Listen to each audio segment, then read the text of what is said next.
দেখলাম যে একটা মাটিয়া পাখি তার ছোট ছোট 3টি বাচ্চাকে পাখার ভিতরে জড়িয়ে রেখেছে। পাখিটা জানে যে তার এই ছোট পাখাগুলো এই বিশাল ঝড় থেকে তার বাচ্চাগুলোকে রক্ষা করতে পারবে না। তারপরও মাটিয়া পাখিটি তার জীবনের শেষ শক্তি দিয়ে তার বাচ্চাদের রক্ষা করছে। আর সব বাচ্চাগুলো একে অপরের সাথে জড়সড় হয়ে শুয়ে আছে। আমার তো মা আছে, আমারও বাবা আছে, একটা বোনও আছে আর একটা বড় ভাই।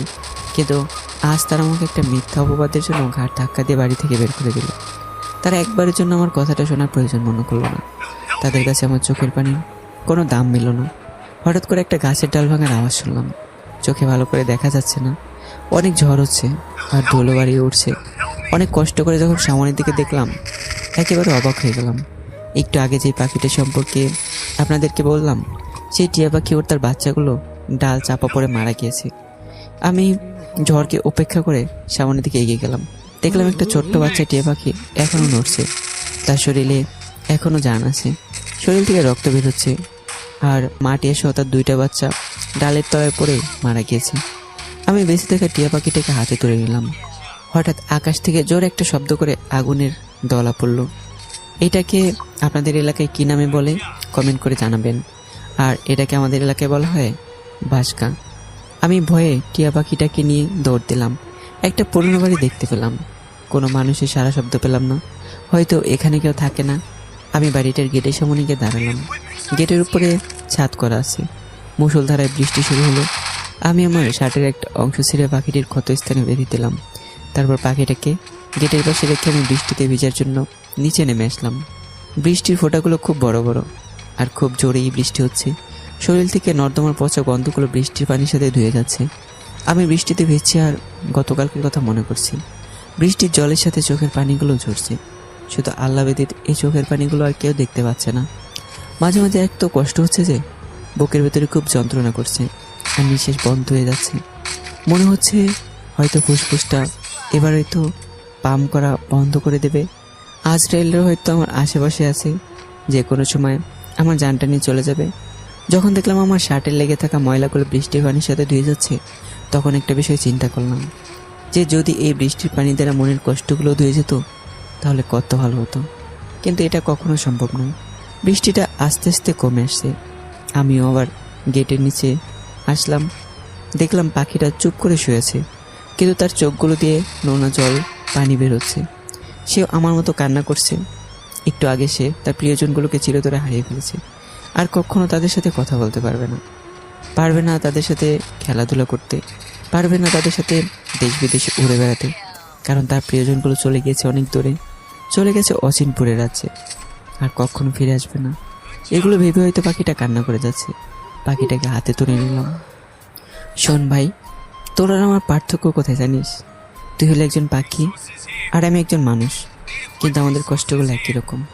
আমরা দুজনে আমাদের প্রিয় মানুষগুলোকে হারিয়ে ফেলেছি।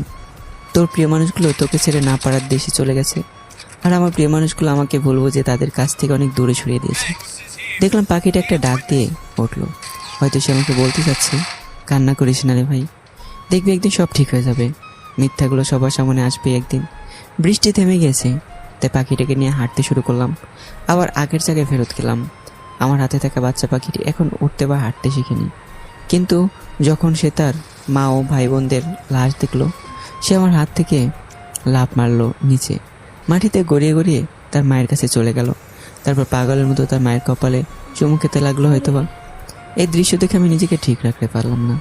নিজের কন্ট্রোল হারিয়ে মাটিতে ধপাস করে বসে পড়লাম আর জোরে কান্না করে উঠলাম। পাখিটা একবার তার ভাই বোনের লাশে চুমু দেয়, আরেকবার তার মায়ের লাশটাকে চুমু দেয়। জানি না এরকম করুণ দৃশ্য আমি কখনো দেখেছি কিনা। এক পর্যায়ে আমি উঠলাম, একটা ডাল খুঁজে নিয়ে আসলাম এবং একটা গর্ত করলাম। পাখিটির পুরো পরিবারকে ওখানে মাটি চাপা দিয়ে দিলাম। কিন্তু এই বাচ্চা পাখিটি নিজের ঠোঁট দিয়ে পায়ের নখ দিয়ে মাটিগুলো খুঁড়তে লাগলো। সে হয়তো আল্লাহ তাআলাকে বলছে, হ্যাঁ আল্লাহ, তুমি আমার পুরো পরিবারকে নিয়ে গেলে, কিন্তু আমাকে বাঁচিয়ে রাখলে কেন? কি দোষ করেছে আমি? এই ছোট্ট বয়সে তুমি আমার মায়ের আঁচলের ছায়াটা কেড়ে নিলে। এখন আমি মা বলে কাকে ডাকবো? কার কাছে আবদার করে বসবো? দিন শেষে কে আমার জন্য খাবার আনবে?